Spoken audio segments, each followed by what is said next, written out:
Irmãos, vamos ler no Evangelho segundo Marcos, capítulo de número 13, do versículo 24 até o versículo 27. Marcos 13, de 24 a 27.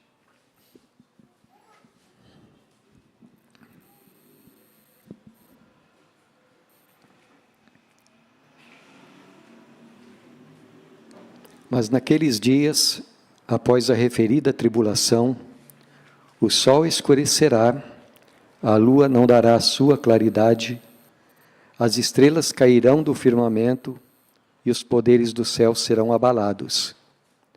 Então verão o Filho do Homem vir nas nuvens, com grande poder e glória, e ele enviará os anjos e recolherá os seus escolhidos dos quatro ventos, da extremidade da terra até a extremidade do céu. Até aqui, meus irmãos, vamos mais uma vez orar? Senhor, nós estamos gratos pela bênção que nos concedes, de nos achegar a Ti em nome de Jesus, e nesse santo nome, Senhor, no qual nós confiamos, podermos manifestar a nossa gratidão por tudo quanto Tu és e tudo quanto tens feito no universo inteiro e especialmente em nossas vidas. Senhor, nós somos pecadores, limitados em nossas mentes, em nossos corações, em nosso comportamento, e por isso, Senhor, queremos manifestar o lamento que há em nós, porque tantas vezes nosso comportamento diante de Ti é mau. E tantas vezes, Senhor,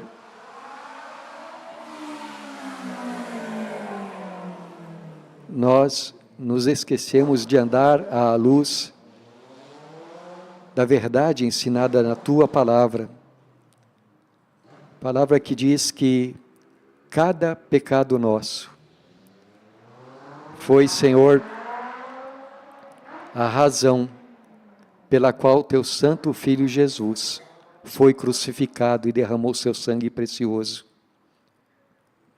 Senhor, quantas vezes, com o nosso comportamento, com as nossas atitudes, nós deixamos de reconhecer quão precioso é o sangue do Teu Filho.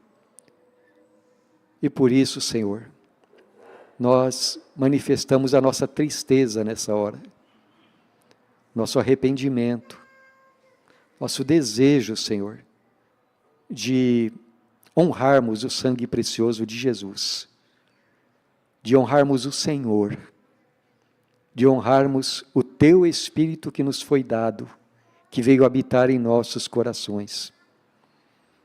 Assim, ó Pai, nós Te pedimos, nesta hora, que o Senhor nos perdoe e nos purifique de todos os nossos pecados. E que o Senhor, na Tua eterna bondade, no Teu amor eterno para conosco, o Senhor esteja, ainda que sejamos tão pecadores, falando, Senhor, às nossas mentes e corações, através do meditar agora nas Escrituras Sagradas. Que a Tua palavra, Senhor, nos santifique. Que Tua palavra nos faça pessoas melhores. E que a Tua palavra esteja nos preparando para o dia que nós mais aguardamos, que é o dia da vinda do Teu Filho. No nome de quem nós oramos agora. E confiamos que na Tua bondade o Senhor nos atende. Amém. Nós lemos, meus irmãos, para a nossa meditação de hoje, texto de Marcos, capítulo 13, de 24 a 27. O livro de Atos dos Apóstolos, várias vezes o apóstolo Paulo nos conta a respeito da sua conversão a Jesus Cristo. E numa dessas vezes, ele, agora já com o coração transformado pelo poder do Espírito de Deus, ele faz uma descrição a respeito dos crentes, que é uma das mais bonitas do Novo Testamento. Falando a respeito dos seus irmãos em Cristo, ele diz assim: antes eu perseguia os que andam no caminho. E o apóstolo Paulo, através disso, ele, como eu disse para os irmãos, ele faz um comentário muito belo, porque de fato, os que seguem a Jesus Cristo, diz a Bíblia, estão seguindo aquele que é o caminho, a verdade e a vida. Nós falamos um pouco a respeito disto na semana passada, meus irmãos, quando ilustramos aquilo que a Bíblia nos revela de Gênesis até Apocalipse, e também que a Bíblia nos revela sobre a vida individual, a vida de cada seguidor de Jesus Cristo, comparando com um caminho. É como se nós estivéssemos numa estrada entre montes, e o fim da estrada, o fim da nossa jornada é quando nós estivermos lá no topo da montanha. Eu disse para os irmãos que, enquanto nós estamos aqui, nesta caminhada, à luz do que o próprio Jesus diz aqui em Marcos capítulo 13, às vezes nós temos que passar por vales escuros, temos que atravessar rios, temos que passar por florestas, mas a gente sempre vai percebendo que há um progresso nesse caminho e que um dia nós chegaremos ao topo da montanha. É sobre o topo da montanha que Jesus está falando a respeito aqui, neste texto que nós acabamos de ler. Porque Jesus fala o que acontecerá no final de toda a história deste mundo, quando ele vier para julgar o mundo, para salvar de uma vez por todas a sua igreja, ou melhor, completar a salvação da sua igreja, e também para redimir a própria criação. Porque o apóstolo Pedro escreveu que quando Jesus vier, céus e terra, tal como nós conhecemos agora, deixarão de ser. Serão transformados em novos céus e nova terra, nos quais habita a justiça. E também está escrito na palavra de Deus que a própria criação, diz o apóstolo Paulo em Romanos capítulo 8, a própria criação agora está gemendo, aguardando a nossa redenção. Porque quando Jesus vier, não somente nós seremos redimidos, mas a própria criação de Deus será toda transformada. E então, irmãos, a respeito deste dia em que Jesus voltará, ainda que de uma forma muito condensada, ele fale a respeito disso, Jesus nos mostra como será naquele exato momento. E ele vai dizendo que depois desses tempos difíceis, que ele falou até o versículo de número 22, ele diz que então, depois desta grande tribulação pela qual nós passamos, o sol escurecerá, a lua não dará a sua claridade, as estrelas do céu e os poderes do céu serão abalados, e então verão o Filho do Homem vindo nas nuvens, com grande poder e glória, e ele enviará os seus anjos, e os anjos dele reunirão os escolhidos de Deus, de um lugar ao outro na terra, norte, sul, leste, oeste, desde uma extremidade da terra até lá em cima no céu, todos serão reunidos na presença do Senhor Jesus Cristo. Aqui neste texto, meus irmãos, nós temos aquilo que poderíamos também chamar de as sementes de tudo aquilo que posteriormente os apóstolos, lembrando-se dos ensinos de Jesus, irão falar a respeito do dia da sua vinda nas suas cartas. Porque a Bíblia diz que não somente antes, mas depois da ressurreição de Jesus também, Jesus passou aqui 40 dias falando com os discípulos dele a respeito do reino de Deus. E na última conversa que eles tiveram, antes de Jesus subir para o céu, os discípulos ainda perguntaram: Senhor, então vai ser nessa época, quando é que o Senhor vai restaurar, vai restabelecer a nação de Israel? E o Senhor Jesus lá fala mais uma vez: olha, tempos e épocas não compete a vocês saberem, mas vocês devem ir, devem pregar o Evangelho, até que todas as nações sejam alcançadas com a pregação do Evangelho. Então, meus irmãos, aqui temos a semente daquilo que mais tarde os apóstolos desenvolverão. E eu gostaria, então, de que nos detenhamos nos ensinos de Jesus, especificamente aqui, a respeito da sua vinda, então. Primeira coisa que eu quero destacar é que Jesus virá com grande poder e glória. A segunda vinda de Jesus, nesse aspecto, meus irmãos, ela é bem diferente daquela que foi a primeira vinda. Você sabe, quando Jesus diz aqui, no versículo de número 26, então verão o Filho do Homem vir nas nuvens com grande poder e glória. Essa expressão, ela é a expressão mais usada pelo Senhor Jesus para se referir a si mesmo.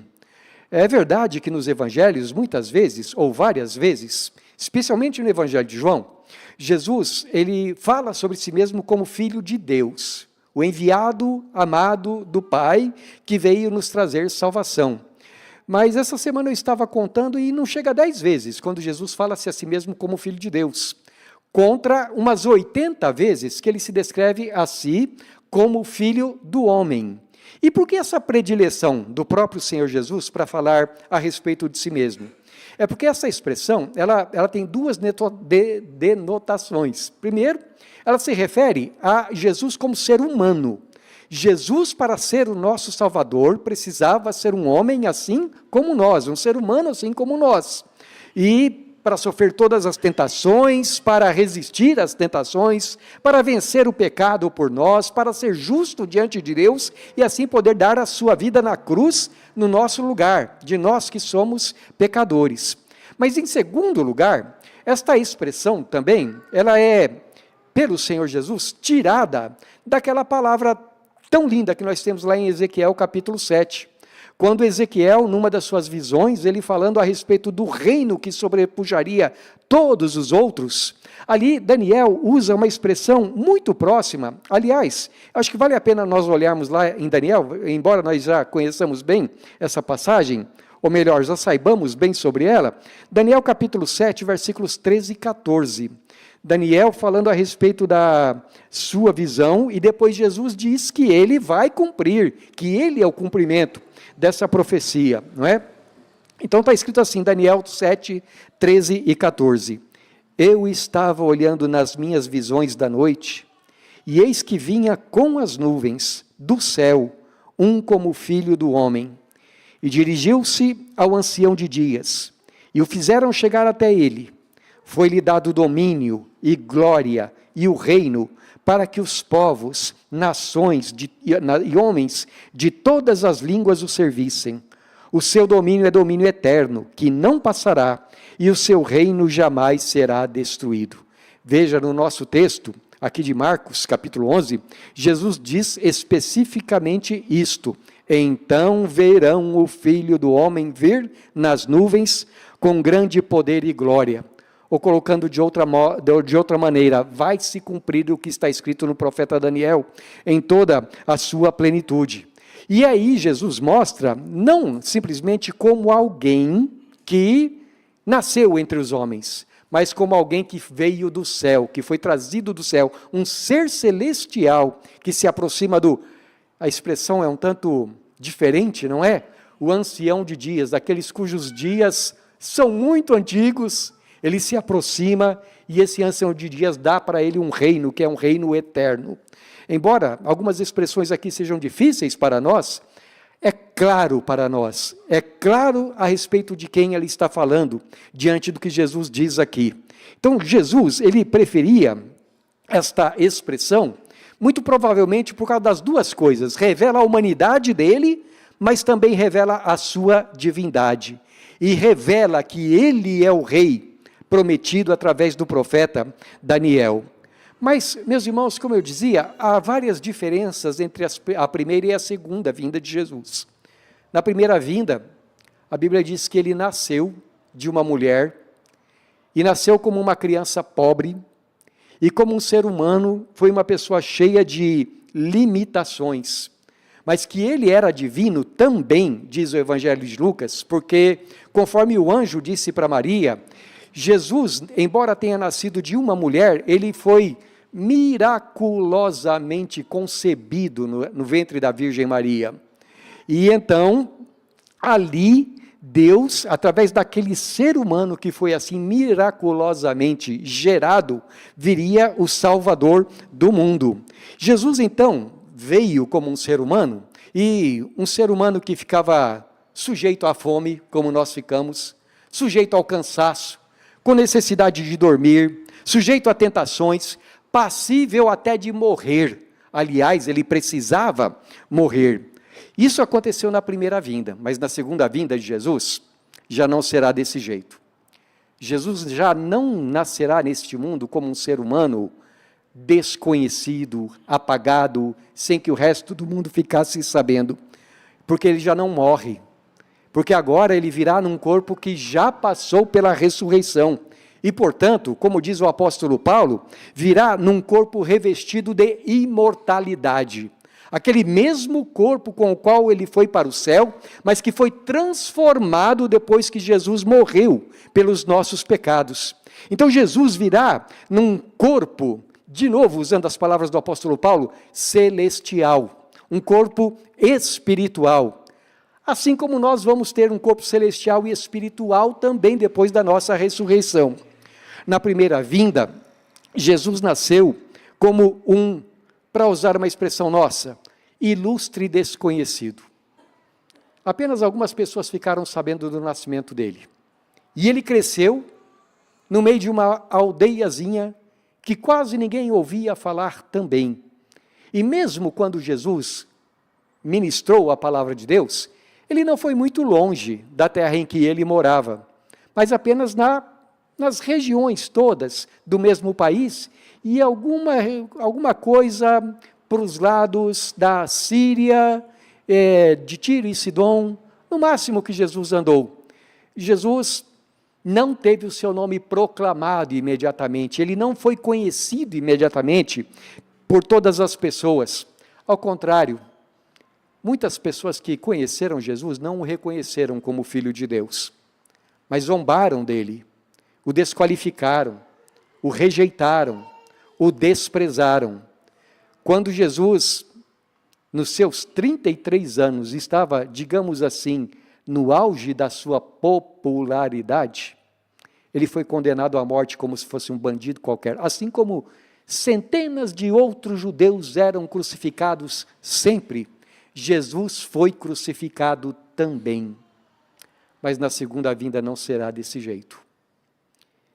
Todo olho verá quando Jesus vier. Não haverá ser algum em todo o planeta Terra, e por que não dizer nos céus e na terra, que não contemplará a glória do Senhor Jesus.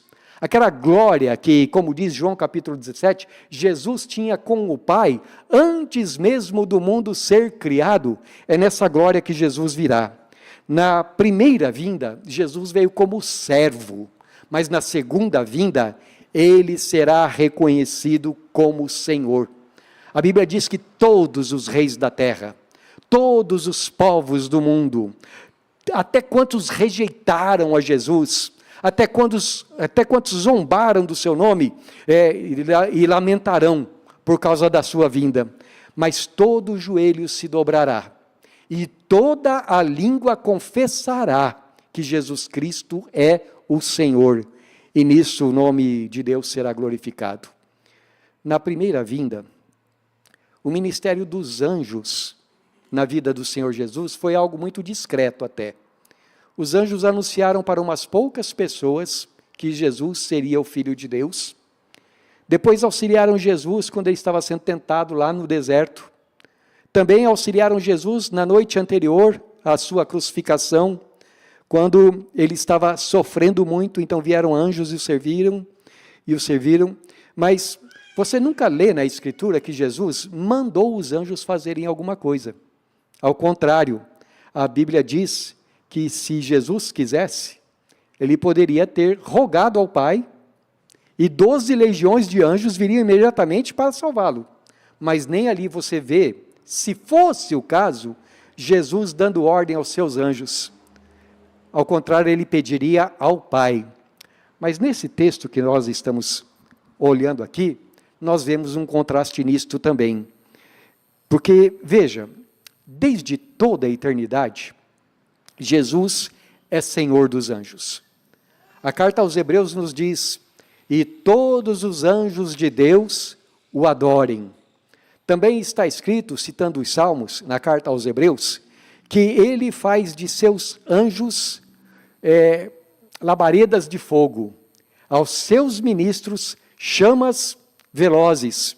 É uma referência ali na carta aos Hebreus também, aos anjos. Temos aqui, então, o resumo de tudo que a Bíblia fala a respeito do senhorio de Jesus sobre os anjos. Aliás, tanto Estevão quanto a carta aos Hebreus nos dizem que a lei dada lá no Monte Sinai foi através dos anjos também. Mas no ministério propriamente de Jesus, embora ele tivesse todos os anjos à sua disposição, ele nunca deu uma ordem nesse sentido. Quando ele vier, vai ser diferente.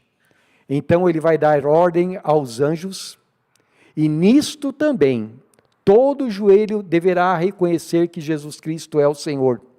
Porque dar ordem aos anjos é prerrogativa de Deus, mas ao Senhor Jesus é dada essa autoridade. Ele dará ordem aos seus anjos, e eles estarão reunindo os escolhidos de Deus, de todos os cantos do mundo. Isso me faz lembrar, por exemplo, meus irmãos, a importância desse momento, o contraste desse momento, até com aquele mesmo em que o diabo estava tentando Jesus. E o diabo disse assim, distorcendo a palavra de Deus, ele disse assim: se tu és filho de Deus, levou ele para um pináculo, o pináculo do templo, e disse: se tu és filho de Deus, atira-te daqui abaixo, porque está escrito: aos teus anjos dará ordens a teu respeito, para que eles te guardem, para que o teu pé não tropece em nenhuma pedra. E Jesus responde para Satanás: também está escrito: não tentarás ao Senhor teu Deus. Sim, Jesus, se ele quisesse, ele poderia fazer isso, mas ele não estava aqui para ir na conversa do diabo. Ele não estava aqui para demonstrar o seu poder através de maravilhas espetaculares para que todos se curvassem diante dele. Mas na segunda vinda será diferente, porque os anjos estarão recolhendo os eleitos dele. Eu gostaria que os irmãos pensassem um pouco nesse momento. Já pensou? Jesus vindo nas nuvens, com milhões de anjos. Qual será a aparência deles? Será que eles são parecidos com aquele anjo que aparece em Marcos capítulo 16, que é um jovem de aparência comum? Ou será que é parecido com o anjo Gabriel, que é aquela visão assustadora de um homem adulto mais forte e assustador, tanto que Daniel ficou assombrado quando viu? Ou será que é como Mateus 28, que parecia um relâmpago diante das pessoas que ali estavam e elas ficaram assombradas também? Irmãos, eu não sei como é que vai ser isso. Talvez até os querubins e serafins estejam todos lá, não é? E que coisa gloriosa vai ser para o povo de Deus. Mas deixa eu dizer para vocês, para muita gente vai ser uma visão aterrorizante. E sabe por que eu digo isso? Por causa do primeiro texto que nós lemos nesta noite. Quando Moisés estava lá no Monte Sinai, e os anjos estavam dando a lei do Senhor. Eu quero voltar com vocês para o texto lá de Hebreus, Hebreus capítulo 12, do versículo 18 até o versículo 21. Veja o que diz, a descrição que o autor aos Hebreus faz, daquele momento tão solene em que Moisés e o povo de Israel estão ali no pé do Monte Sinai, não é? E ele diz assim, para nós, os crentes em Jesus: ora, não tendes chegado ao fogo palpável e ardente, e à escuridão, e às trevas, e à tempestade, e ao clangor da trombeta, e ao som de palavras tais, que quantos o ouviram suplicaram que não se lhes falasse mais, pois não suportavam o que lhes era ordenado. Até um animal, se tocar o monte, será apedrejado. Na verdade, de tal modo era horrível o espetáculo, que Moisés disse: sinto-me aterrado e trêmulo. Irmãos, aqui ele está falando sobre Moisés, o mediador da antiga aliança. O homem que falava com Deus face a face, como quem fala com o seu amigo, ou melhor, o homem com quem Deus falava face a face, como quem fala com o seu amigo. E mesmo Moisés, que já estava, por assim dizer, tão acostumado a estar na presença de Deus, ele diz aqui: eu me sinto aterrado, eu estou todo trêmulo. Se aconteceu isso com Moisés, na antiga aliança, imagine o que será para aqueles que não tiverem se chegado a Jesus Cristo. Porque veja, o texto continua dizendo algo maravilhoso aí para nós. E eu vou seguir lá na TV, tá bom? A partir do versículo 22 agora. Ele diz assim: vocês não têm chegado a isto. Vocês têm chegado a... Mas tendes chegado, versículo 22, ao Monte Sião. E aí ele começa a descrever qual é a nossa situação. E a cidade do Deus vivo, a Jerusalém celestial, e a incontáveis hostes de anjos, e a universal assembleia. Por favor, querida, prossegue. E a igreja dos primogênitos arrolados nos céus, e a Deus, o juiz de todos, e aos espíritos dos justos aperfeiçoados. Mais um, por favor. E a Jesus, o mediador da nova aliança, e ao sangue da aspersão que fala coisas superiores ao que fala o próprio Abel. Você percebe o contraste entre aqueles que se chegam a Deus, buscando a salvação pelas suas próprias obras, e aqueles que se aproximam mediante o Evangelho? Ele diz: olha, pela lei, ninguém pode chegar na presença de Deus sem ficar aterrorizado. Mas não é isso que tem acontecido com vocês. Ao contrário, vocês fazem parte da Assembleia Celestial. Vocês são parte do número dos espíritos justificados que habitam no céu. Vocês têm chegado a Deus através do mediador da nova aliança, cujo sangue é superior ao sangue, a todo o sangue que foi derramado no Antigo Testamento. O dia da vinda de Jesus será para alguns um dia de terror, mas para muitos será um dia de... Como descrever esse dia? Alegria indizível. Porque será o dia em que, terceira coisa, nós seremos reunidos na presença de Jesus. Ele diz assim: e ele enviará os anjos e reunirá os seus escolhidos dos quatro ventos, da extremidade da terra à extremidade do céu. Eu já contei para vocês que, aliás, várias vezes, que em 1979, eu participei de um congresso que, de muitas formas, foi marcante para a minha vida. Foi um congresso promovido pela sociedade, pela Mocidade para Cristo. E era um congresso que pretendia, ou que congregou, durante uma semana, lá no AMB, jovens de todas as denominações, ou melhor, todas as denominações foram convidadas.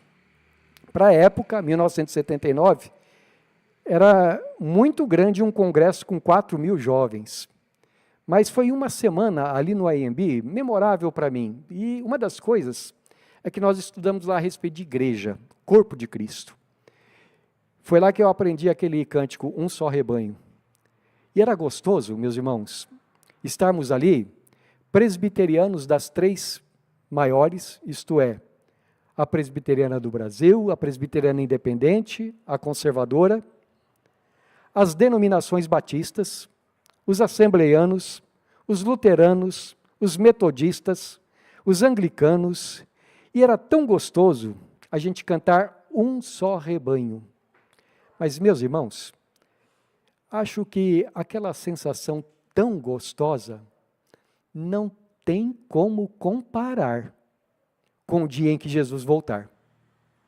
Porque ali não serão apenas as denominações brasileiras que estarão ali, Mas você consegue imaginar quantos crentes em Jesus, de todas as épocas da história, desde Adão e Eva, passando por esses milhares de anos, e de países a respeito dos quais nós nunca ouvimos falar, idiomas que nós nem sonhamos que um dia pudessem existir, gente de toda cor de pele, gente de toda classe social, gente que neste mundo que foram grandes intelectuais, até as pessoas mais humildes, todos os crentes estarão lá, e não haverá, como os irmãos mais antigos gostavam de falar, lá não haverá placa de igreja, porque lá estarão os que foram lavados no sangue de Jesus, os que foram redimidos pelo poder maravilhoso do Senhor Jesus, para todo aquele que crê. E muitas coisas boas, meus irmãos, nesse dia acontecerão. Eu quero só dizer 3 coisas, e bem rapidamente para os irmãos. Primeiramente, a Bíblia diz que para os crentes em Jesus, esse dia será de consolação. Ontem eu estava lendo um livro que dizia assim: consolação, as promessas de Deus são consolação para os crentes, no velho e bom sentido da palavra. Porque parece que hoje em dia, consolação é uma palavra tão fraca, não é? Mas, meus irmãos, o que é consolar? A palavra consolar significa literalmente curar o coração. O dia em que Jesus vier será um dia de cura para todos os corações. Eu quero ler com você 1 Tessalonicenses capítulo 4, versículos 16 a 18. O apóstolo Paulo, desenvolvendo aquilo que Jesus fala, como os demais apóstolos fazem também.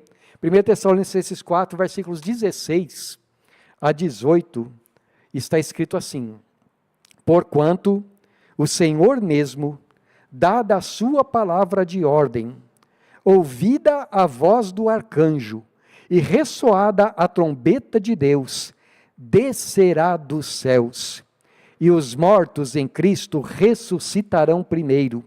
Depois nós, os vivos, os que ficarmos, seremos arrebatados juntamente com eles, entre nuvens, para o encontro do Senhor nos ares, e assim estaremos sempre com o Senhor.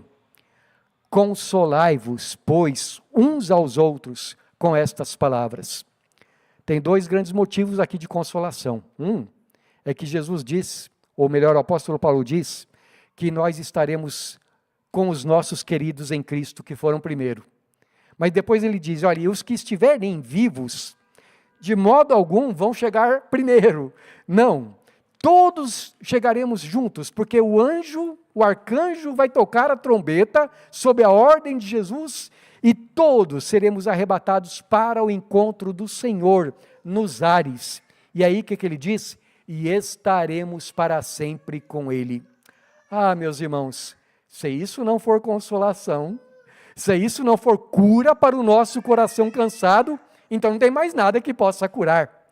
Mas é por isso então que nós podemos levar ao Senhor Jesus todas as nossas dores, sabendo que Ele voltará do céu para buscar a sua igreja.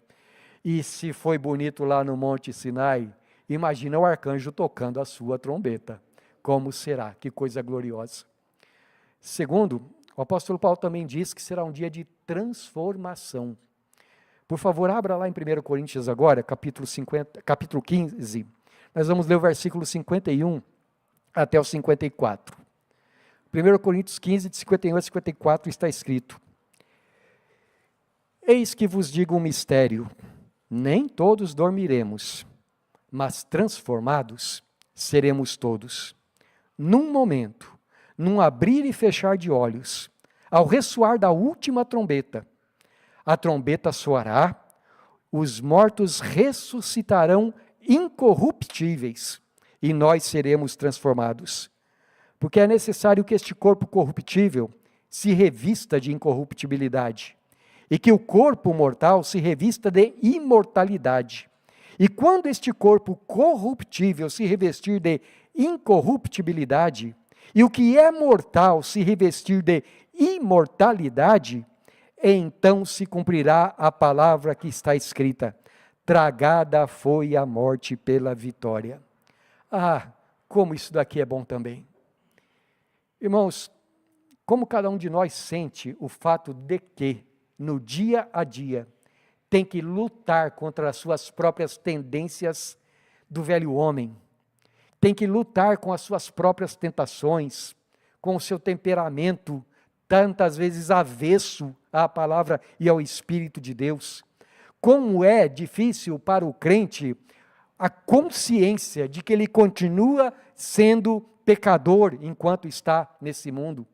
E quanto é difícil também para nós olharmos para o nosso corpo e ver que a cada dia o nosso corpo está morrendo. Não é que envelhecer seja uma coisa ruim, ao contrário, é ótimo. Quanto mais perto do céu a gente ficar, melhor. Mas nós vemos as nossas limitações, as nossas enfermidades.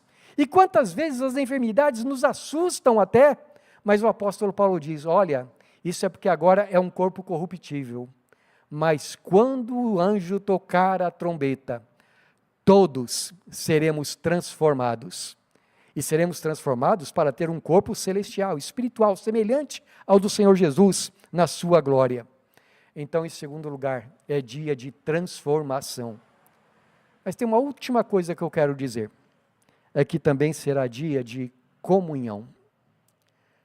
Talvez, meus irmãos, uma das palavras mais doces que nós tenhamos do Senhor Jesus, em relação ao dia da sua vinda, esteja em Mateus capítulo 26, e eu quero ler ali com os irmãos também, do versículo 27 até o versículo 29.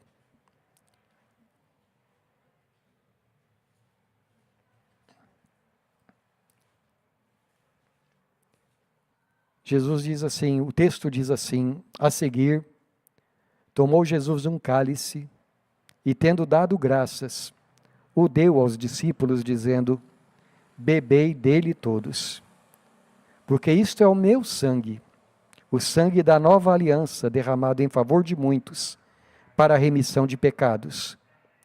E digo-vos que desta hora em diante, não beberei deste fruto da videira, até aquele dia em que hei de beber de novo convosco no reino de meu Pai. Ah, que coisa tremenda. Eu não sei como será, mas Jesus ele faz uma promessa aqui. Nós vamos beber juntos no reino do nosso Pai. Ou como está escrito em João, então haverá um rebanho e um pastor. Uma grande mesa de comunhão.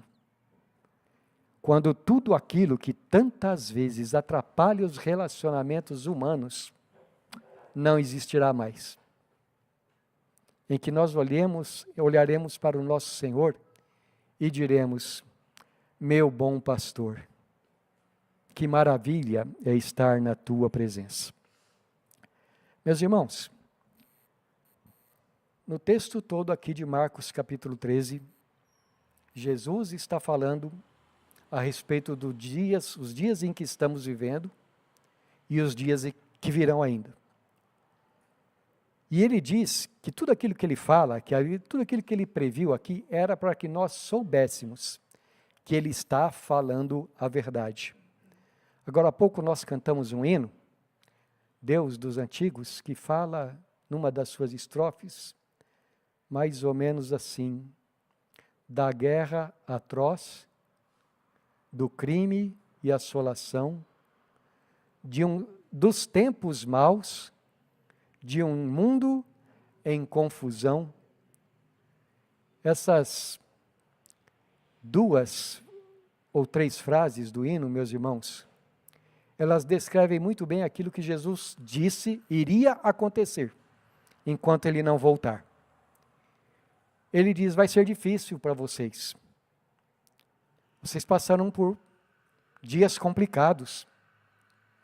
Mas aquele que perseverar até o fim, tenha certeza de uma coisa, será salvo. Não é de nos surpreender as aflições todas pelas quais a igreja passa nesse mundo. Porque nós estamos no mundo. Se no mundo existem terremotos em países em que estão vivendo crentes, os crentes passam pelo terremoto também. Não tem como escapar disso. Se vivemos num mundo onde existem epidemias, os crentes também podem morrer durante as epidemias. Não tem como escapar disto. Se vivemos num mundo em que existem guerras, e o crente for convocado para a guerra, não tem como escapar disso. E suas famílias. É um mundo confuso, é um mundo cheio de falsos cristos, de falsos profetas, falsas religiões. É um mundo terrível. Mas Jesus fala, eu estou prevenindo vocês que vai ser desse jeito. Então, não percam a fé. O Espírito Santo estará com vocês, vai dar sabedoria para vocês. E perseverem até o fim. Porque quando Jesus voltar, meus irmãos, diz a Escritura, nós vamos participar da glória dele. Eu gostaria de perguntar para você, você acredita que Jesus voltará? Você acredita que tudo que ele está dizendo aqui é verdade? Se você acredita, eu gostaria de encerrar nossa meditação hoje de um modo diferente. Eu peço que você abra a sua Bíblia no Salmo 23.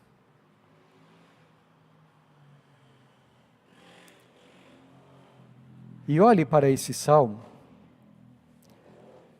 como sendo mais do que uma oração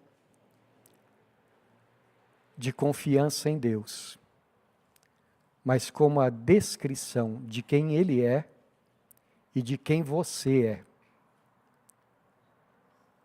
Uma descrição do que é a tua vida nesse mundo e do que será quando Jesus vier, quando Jesus voltar.